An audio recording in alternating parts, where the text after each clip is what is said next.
Selamat pagi teman-teman, bagaimana kabarnya? Ya, kita bersyukur Tuhan masih memberi kesempatan kepada kita untuk terus mengikuti persekutuan online. Nah teman-teman, hari ini kita akan merenungkan satu bagian firman Tuhan lanjutan dari kitab Yakobus. Saya mengajak kita untuk melihat Yakobus 1 ayat 19 sampai 21. Mari teman-teman boleh bersama dengan saya membuka, kamu juga boleh sambil ikutin dengan membaca dalam hati ataupun bersuara di rumah masing-masing.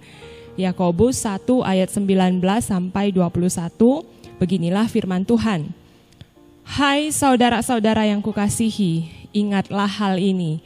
Setiap orang hendaklah cepat untuk mendengar, tetapi lambat untuk berkata-kata dan juga lambat untuk marah. Sebab amarah manusia tidak mengerjakan kebenaran di hadapan Allah. Sebab itu, buanglah segala sesuatu yang kotor dan kejahatan yang begitu banyak itu, dan terimalah dengan lemah lembut firman yang tertanam di dalam hatimu yang berkuasa menyelamatkan jiwamu. Demikian firman Tuhan. Nah teman-teman, pernah nggak kamu mendengar satu istilah mulutmu harimaumu? Mulutmu harimaumu. Biasa ini orang tua suka ngomong istilah ini. Nah artinya adalah segala perkataan yang terlanjur kita keluarkan apabila tidak kita pikirkan terlebih dahulu akan bisa merugikan diri kita sendiri. Jadi kalau perkataan itu tidak kita pikirkan terlebih dahulu, langsung kita keluarkan, maka perkataan itu bisa merugikan kita sendiri. Sebenarnya bukan hanya merugikan kita sendiri, tapi bisa juga merugikan orang lain efeknya. Nah contohnya, seperti yang dilakukan oleh seorang penumpang pesawat berinisial IRY. Ini dari sebuah cuplikan berita yang saya baca, seorang penumpang pesawat yang berinisial IRY. Ketika pramugari sedang merapikan tas milik penumpang di sebuah kabin pesawat itu, tiba-tiba pria yang berinisial IRY itu bercelutuk bahwa ada bom di tas ransel miliknya. Ketika mendengar itu maka pramugari langsung terkejut. Kemudian pramugari melaporkan hal ini kepada pilot. Nah karena menimbulkan keresahan para penumpang yang lain, pilot meminta seluruh penumpang itu untuk turun dan mereka diperiksa ulang. Teman-teman bayangkan ya, pesawat sudah hampir berangkat, tapi gara-gara pria ini yang mengatakan ada bom di tasnya, maka semua penumpang pesawat itu disuruh turun, kemudian mereka diperiksa ulang. Nah ketika seluruh penumpang diperiksa ulang setelah kehebohan yang besar itu terjadi, usut punya usut, IRY ternyata cuman iseng. IRY ternyata cuman iseng melontarkan ucapan itu. Akibatnya dia diserahkan kepada pihak kepolisian. Setelah dia diperiksa oleh polisi, IRY akhirnya minta maaf. Dia bilang dia cuman bercanda. Bayangkan teman-teman, katanya cuman bercanda. Capek deh ya, bercanda sampai segitunya, sampai bikin satu penumpang pesawat itu heboh. Nah teman-teman, kasus IRY ini hanyalah salah satu dari sekian banyak contoh, sekian banyak problem yang terjadi karena seseorang itu terlalu cepat berkata-kata atau seseorang itu terlalu ceplas-ceplos. Semua diucapkan tanpa difilter terlebih dahulu. Nah kalau zaman sekarang problemnya bukan cuman pada mulut yang terlalu ceplas-ceplos, tetapi juga pada jari-jari tangan yang terlalu cepat mengetik komen atau status yang tidak difilter terlebih dahulu, tanpa memikirkan apakah perkataan ini bisa menyakiti orang lain atau tidak, apakah tulisan ini membangun orang lain atau tidak. Dalam hidup kita sehari-hari, kadang-kadang kita juga bisa ya terlalu cepat pengen berkomentar tanpa dipikirkan terlebih dahulu. Contoh, misalnya seorang teman kita baru habis potong rambut. Kemudian dia potong rambut yang tidak biasa, yang bentuknya mungkin sebelah kiri dan sebelah kanan tidak sama panjang. Atau ya model yang terbaru masa kini begitu ya. Waktu kita lihat teman kita dengan gaya rambutnya yang baru, kita langsung berkomentar, ayo silo, lu hama kok aneh, lu kok siya kak siaw langki. Waduh teman-teman, kalau kita jadi teman kita itu gimana ya perasaannya? Dia baru habis potong rambut loh, baru habis bayar mahal-mahal untuk potong rambut. Terus kita kemudian memberi komentar seenaknya saja. Atau misalnya teman kita curhat kepada kita, dia sudah cerita mungkin sambil nangis-nangis mungkin gitu ya. Terus kita pengen cepet-cepet kasih komen untuk menasehati dia. Itulah makanya kan aku udah pernah bilang ke kamu, jangan terlalu dekat sama orang itu. Makanya itulah lu 4 hiawai, lu mait hiawa sih, makanya lu aneh. Kita kasih komentar seolah-olah kita ini adalah profesor, ahli segalanya. Ya tentu masih banyak lagi persoalan-persoalan yang bisa muncul karena kita terlalu cepat berkata-kata, terlalu cepat kasih komen. Itulah sebabnya saya kira firman Tuhan yang ditulis oleh Rasul Yakobus dalam kitab ini sangat benar dan perlu kita renungkan bersama teman-teman. Dia berkata, hai saudara-saudara yang kukasihi, ingat hal ini. Setiap orang hendaklah cepat untuk mendengar, tetapi lambat untuk berkata-kata dan juga lambat untuk marah. Ayat 19. Yakobus bilang ingat, kamu ini harusnya lebih cepat. Harusnya cepat untuk mendengar, tapi lambat untuk berkata-kata dan juga lambat untuk marah. Nah mari kita lihat dulu terlebih dahulu dari segi sains ya. Teman-teman coba perhatikan organ untuk mendengar, telinga kamu, dan juga organ untuk berbicara, mulut. Sepertinya memang telinga dan mulut kita itu didesain persis seperti yang dikatakan oleh firman Tuhan ini. Telinga kita ada 2, tidak ada penutupnya, kecuali kita sendiri yang menutupnya pakai tangan atau pakai headset. Tapi secara natural memang telinga didesain untuk mendengar. Beda halnya dengan mulut. Mulut cuma 1 dan ada penutupnya secara alami. Ada penutupnya kan teman-teman? Artinya kita bisa kontrol dia kapan dia mau dibuka, kapan dia mau ditutup. Dan masalahnya, waktu seseorang tidak bisa mengontrol kapan mulutnya mau dibuka, kapan mulutnya mau ditutup, maka akan timbul hal yang tidak diinginkan. Mulutmu bisa jadi harimaumu. Dengan mulutnya seseorang itu bisa menyakiti perasaan orang lain. Dengan mulutnya seseorang bisa memaki, bisa memarahi orang lain. Maka hal ini juga yang menjadi alasan kenapa Yakobus menyuruh kita untuk cepat mendengar, tetapi lambat berkata-kata dan juga lambat untuk marah. Sebab dia katakan di ayat selanjutnya, ayat 20, sebab amarah manusia itu tidak mengerjakan kebenaran di hadapan Allah. Kita sudah pernah membahas tentang hal ini bukan? Bahwa kemarahan dapat membawa kita jatuh ke dalam dosa yang lebih dalam. Nah lalu jika demikian, bagaimana caranya supaya kita itu bisa lambat untuk berkata-kata dan lambat untuk marah? Nah Yakobus memberitahu kita di ayat 21. Dia katakan sebab itu buanglah segala sesuatu yang kotor dan kejahatan yang begitu banyak itu. Dan terimalah dengan lemah lembut firman yang tertanam di dalam hatimu yang berkuasa menyelamatkan jiwamu. Kalau kita lihat ada 2 perintah berupa kata kerja yang disebutkan di ayat ini. Yang pertama itu buanglah, yang kedua terimalah. Buanglah, terimalah. Nah mari kita lihat satu persatu. Yang pertama buanglah, apa yang mau dibuang? Segala sesuatu yang kotor dan kejahatan yang begitu banyak itu. Nah kata buanglah dalam hal ini sama seperti seseorang yang membuka atau melepaskan bajunya. Kalau baju itu kita lepas, artinya baju itu tidak lagi melekat pada diri kita. Nah sama halnya dengan sesuatu yang kotor dan kejahatan itu, ketika itu dibuang artinya dilepaskan, dikeluarkan dari dalam hati kita. Nah siapa yang membuang dan melepaskannya? Tentu saja Kristus. Dengan cara apa? Dengan cara mencurahkan darahnya untuk membasuh, membersihkan hati kita, sehingga segala yang kotor dan yang jahat itu bisa dibuang, dibersihkan, dilepaskan dari hati kita. Nah, kenapa kok kita disuruh untuk lambat berkata-kata, lambat untuk marah, tetapi hati kita yang harus dibersihkan dari kejahatan yang kotor itu? Nah, karena teman-teman, hati itu adalah pusat dari kehidupan kita. Dan segala ucapan yang keluar dari mulut kita sebenarnya itu adalah ekspresi dari hati kita yang terdalam.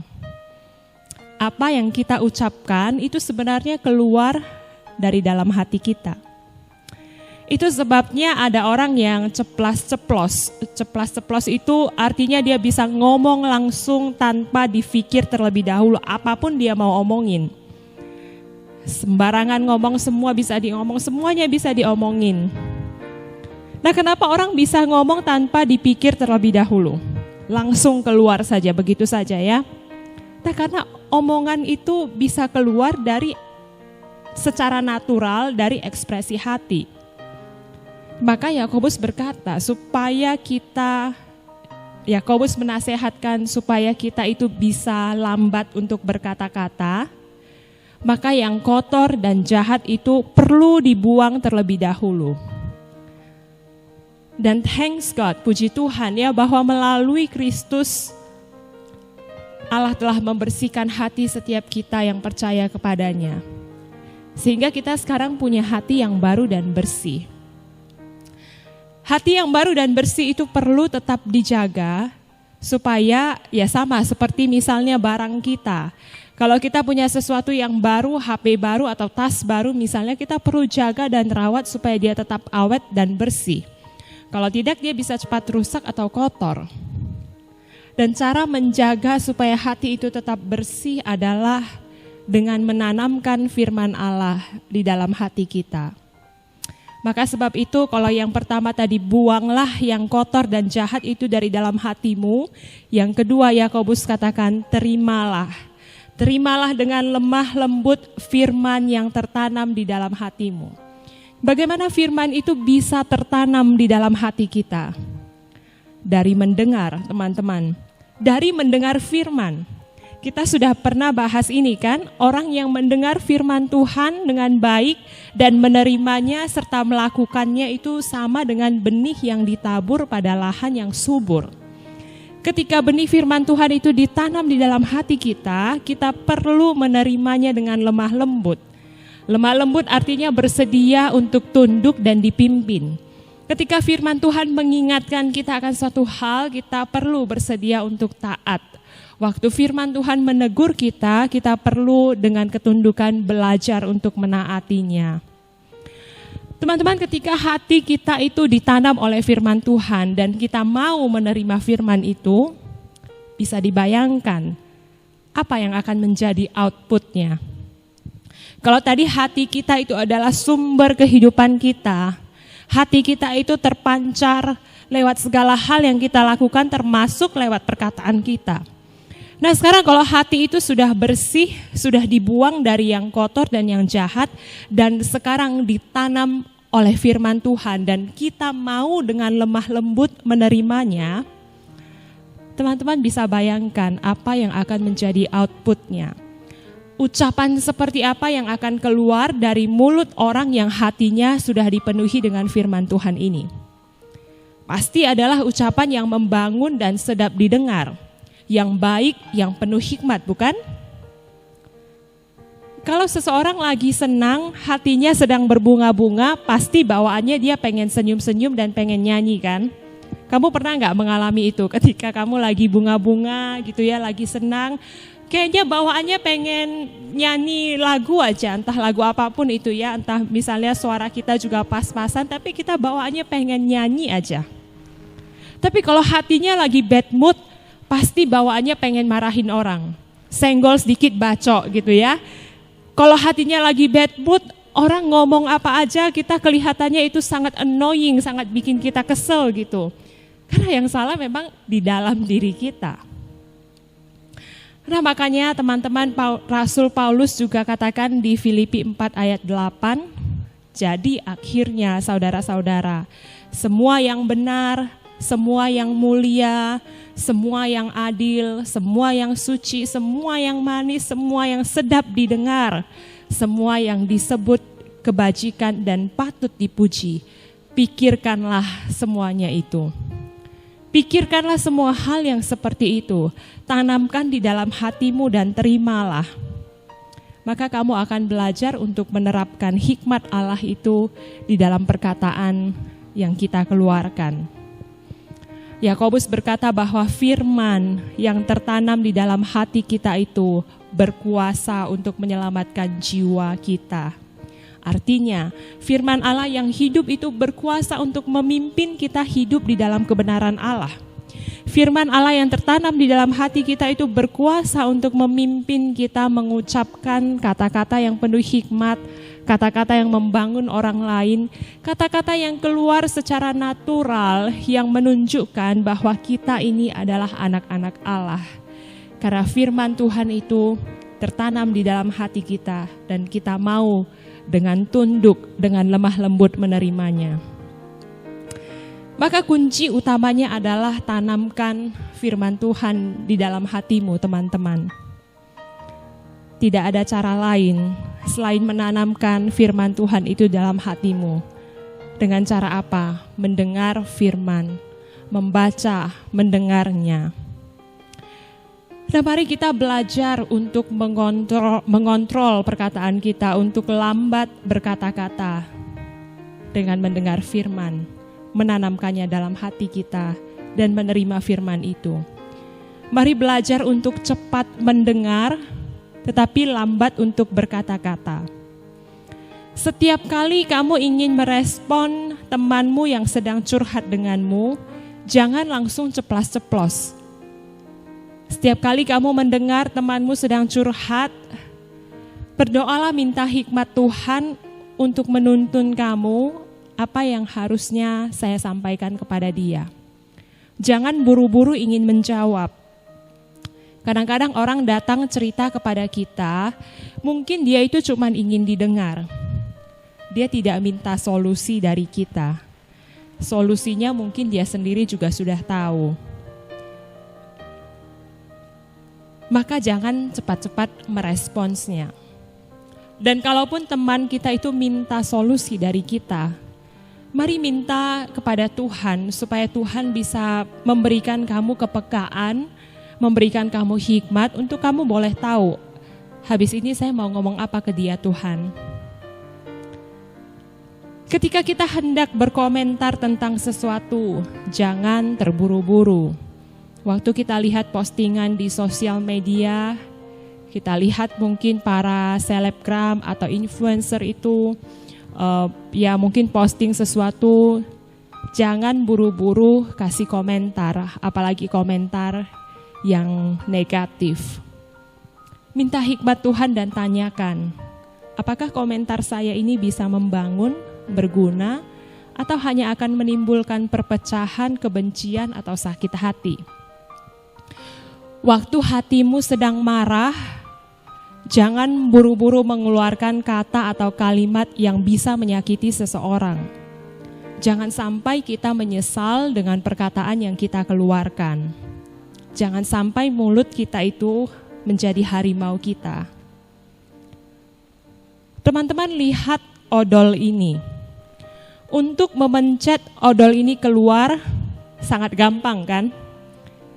Kita tidak perlu pikir panjang untuk memencetnya. Odol itu akan keluar sendiri dengan begitu gampangnya. Tapi sekali odol ini sudah keluar, kita tidak bisa masukin ke dalam lagi. Coba, siapa dari teman-teman yang bisa memasukkan semua odol yang sudah keluar ini ke dalam tubnya? Tidak ada yang bisa. Ini pekerjaan yang sia-sia juga. Karena odol yang sudah keluar ini tidak mungkin bisa dimasukkan lagi ke dalam. Nah teman-teman, begitu pula halnya dengan perkataan yang keluar dari mulut kita. Segala ucapan perkataan yang sudah keluar dari mulut kita tidak bisa kita tarik lagi ke dalam. Maka mari kita belajar untuk cepat mendengar dan lambat untuk berkata-kata.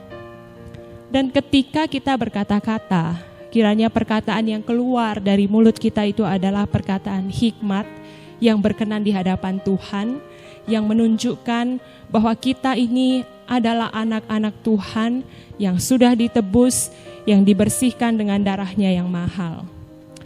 Kiranya Tuhan menolong kita untuk melakukan firman ini sesuai dengan kebutuhan kita masing-masing. Mari teman-teman kita tundukkan kepala dan kita berdoa. Tuhan, kami bersyukur untuk firman yang telah kami dengar. Kami memohon ampun kepada Tuhan kalau selama ini kami lebih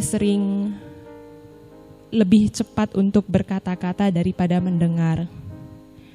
Biarlah Engkau menolong kami Tuhan supaya kami boleh belajar untuk lambat berkata-kata, lambat untuk marah. Kami boleh belajar untuk menerima, mendengar firman itu, menanamkannya dalam hati kami, menerimanya, agar firman-Mu itu yang berkuasa mengubah kami. Firman-Mu itu yang tertanam dalam hati kami berkuasa untuk menuntun kami, memimpin kami dalam setiap perkataan yang keluar dari mulut kami. Sehingga kata-kata yang keluar adalah kata-kata yang berhikmat, yang membangun, yang menunjukkan bahwa kami ini adalah anak-anak dari Allah, anak-anak dari Bapa yang mengasihi kami, Bapa yang mengasihi setiap orang. Terima kasih ya Tuhan. Kami naikkan doa kami dalam nama Tuhan Yesus, Juru Selamat kami yang hidup. Amin.